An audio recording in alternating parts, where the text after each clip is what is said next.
القیس کا وفد جب حضرت صلی اللہ علیہ وسلم کے پاس آیا تو آپ نے پوچھا کہ یہ کون سی قوم کے لوگ ہیں یا یہ وفد کہاں کا ہے؟ انہوں نے کہا کہ ربیعہ خاندان کے لوگ ہیں۔ آپ صلی اللہ علیہ وسلم نے فرمایا، مرحبا اس قوم کو یا اس وفد کو، نہ ذلیل ہونے والے نہ شرمندہ ہونے والے، یعنی ان کا آنا بہت خوب ہے۔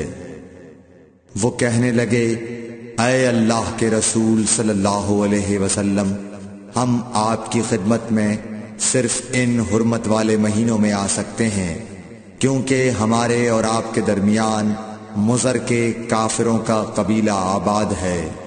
پس آپ ہم کو ایک ایسی قطعی بات بتلا دیجئے جس کی خبر ہم اپنے پچھلے لوگوں کو بھی کر دیں جو یہاں نہیں آئے، اور اس پر عمل درآمد کر کے ہم جنت میں داخل ہو جائیں۔ اور انہوں نے آپ سے اپنے برتنوں کے بارے میں بھی پوچھا۔ آپ صلی اللہ علیہ وسلم نے ان کو 4 باتوں کا حکم اور 4 قسم کے برتنوں کو استعمال میں لانے سے منع فرمایا۔ ان کو حکم دیا کہ ایک اکیلے خدا پر ایمان لاؤ۔ پھر آپ صلی اللہ علیہ وسلم نے پوچھا کہ جانتے ہو ایک اکیلے اللہ پر ایمان لانے کا مطلب کیا ہے؟ انہوں نے کہا کہ اللہ اور اس کے رسول ہی کو معلوم ہے۔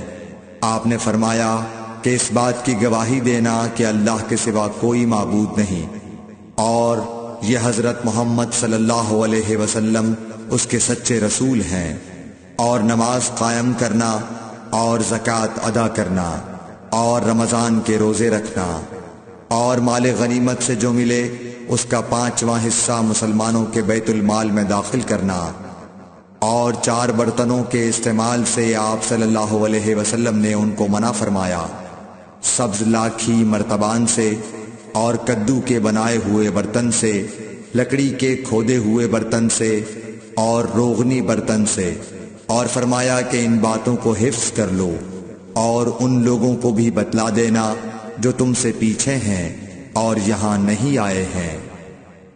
صحیح بخاری حدیث نمبر 53۔